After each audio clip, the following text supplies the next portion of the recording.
Hello everyone, কেমন আছো সবাই?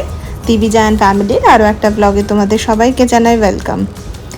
আজকে হলো শনিবার, চারিদিকে বিশাল বৃষ্টি পড়ছে, কিন্তু বৃষ্টি পড়ছে তো কী হয়েছে, আমরা ঘুরতে বেরিয়ে পড়েছি।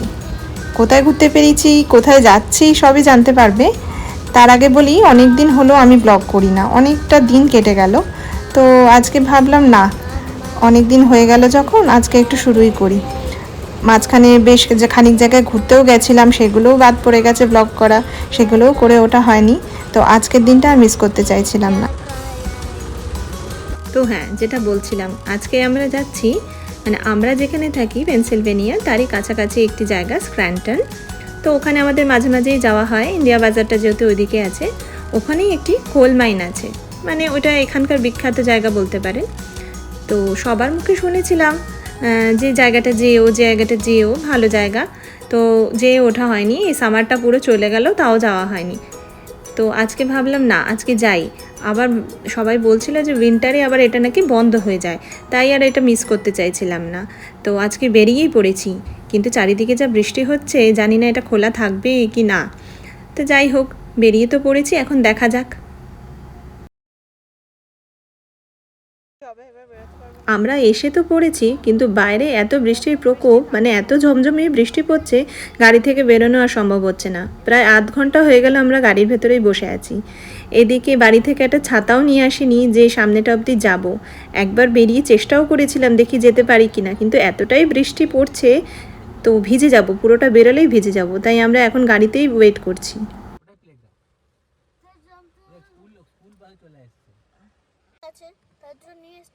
রেনকোট আছে? হ্যাঁ, হতে পারে। মামা, সব বাচ্চাদের রেনকোটে পড়ে যায়। ইনকেস যদি লাগে তাহলে নিয়ে যায়।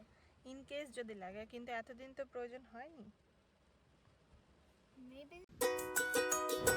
আর অপেক্ষা করতে পারলাম না, মেয়ে অধৈর্য হয়ে যাচ্ছিল। শেষ পর্যন্ত গায়ের যে জ্যাকেটটা আছে সেটাই মাথায় দিয়ে কোনো রকমভাবে ওখান অবধি পৌঁছালাম। ওই যে দূরে যে বিল্ডিংটা দেখতে পাচ্ছেন, ওটাই হচ্ছে কোল মাইন। এটা হচ্ছে এখানকার একটা বিশাল বড় কয়লা খনি। আগে এটা চালু ছিল, কিন্তু বর্তমানে এটি বন্ধ আছে। তো সেই কারণে এটা ভিজিটার্সদের জন্য খুলে দেওয়া হয়েছে। তো আমরা এটাই আজকে দেখতে যাচ্ছি।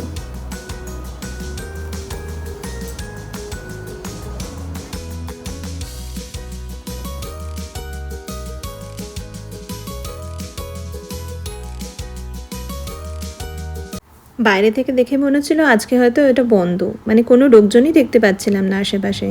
তো একবার জয়কে বললাম, একবার ভেতরে ঢুকে দেখোই না, জিজ্ঞেস করো না যে এটা বন্ধ আছে কি না।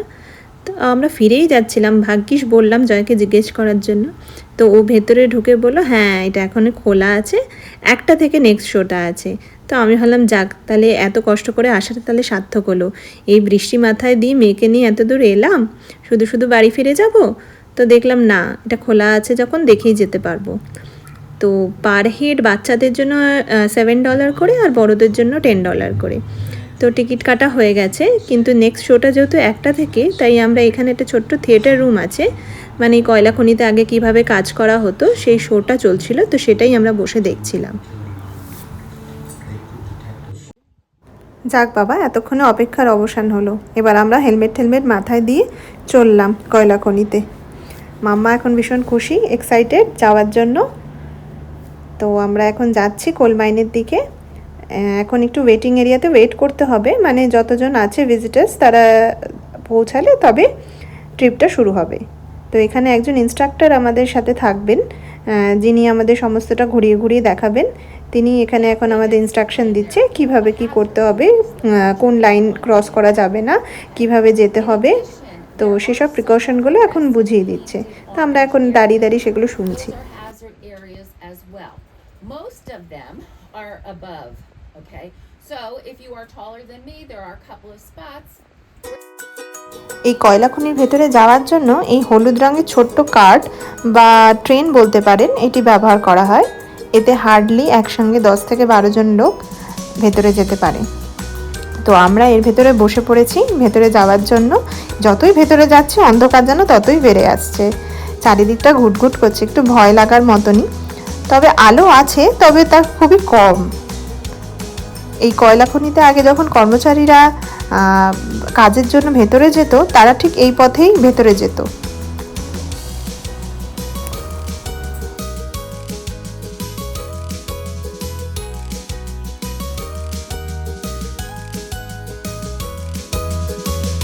চলে এসেছি আমরা ভেতরে। এই খনিটি প্রায় মাটির থেকে প্রায় 250 ফুট নিচে অবস্থিত। বেশ ভেতরটা অন্ধকার ছমছমে, মানে যাদের ক্লস্ট্রোফোবিয়া আছে তাদের একটু প্রবলেম হতে পারে। তো যাই হোক, আমরা যখন এসে পৌঁছেছি তা পুরোটা ঘুরেই দেখব। তো এখানে আমাদের সাথে রয়েছেন ইনস্ট্রাক্টর, তিনি এখানে আমাদের এই খনিটি সম্পর্কে বিভিন্ন ইনফরমেশন দিচ্ছেন, যে কত সালে এটা প্রতিষ্ঠা হয়েছিল, কীরকম কর্মচারীরা এখানে কাজ করতেন, কত টাকা বেতন পেতেন। আর তাছাড়া খনিটির বিভিন্ন জায়গা, মানে যেখানে ভেন্টিলেশন আছে, যেখানে জলের পাইপ রয়েছে, কোথায় কিভাবে কর্মচারীরা কাজ করতো, কতজন নিযুক্ত থাকতেন। বেশিরভাগ বাচ্চা ছেলেরা, মানে বাচ্চা ছেলে মানুষ, মানে 5 থেকে 7 বছর বয়সী ছেলেদেরই এই খনিতে কাজ করার জন্য নেওয়া হতো।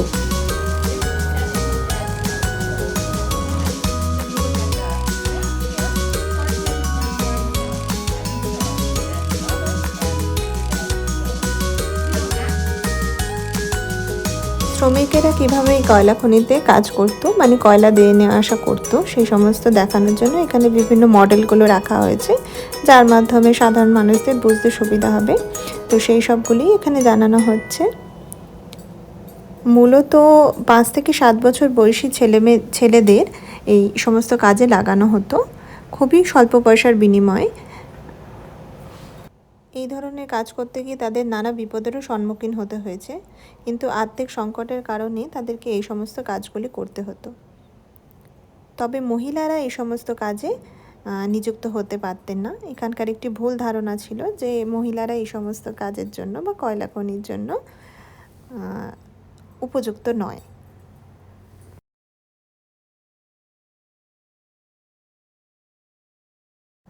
এই হচ্ছে সেই কয়লা যে খনি থেকে বার করে আনা হতো এবং সেগুলো বিশেষজ্ঞদের দ্বারা পরীক্ষা করা হতো, এবং সেগুলো যদি ব্যবহারে উপযুক্ত না হতো তবে সেগুলোকে আবার বাতিল করে দেওয়া হতো।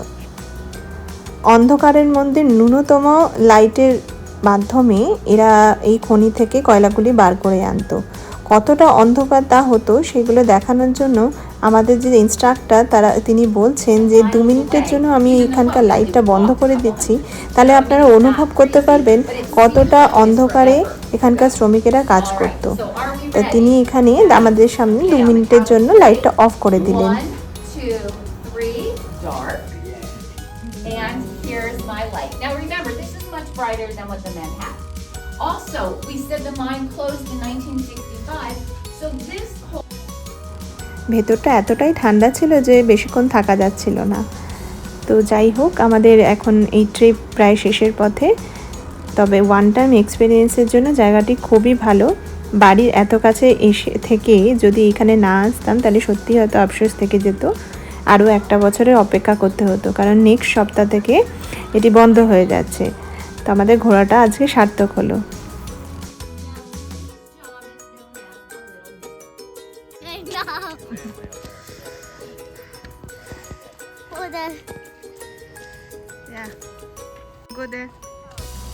আর একজনকে দেখুন একেবারে শীতে কাবু হয়ে গেছে, ওর তো মনে হচ্ছিল কতক্ষণে বাইরে বেরোবো।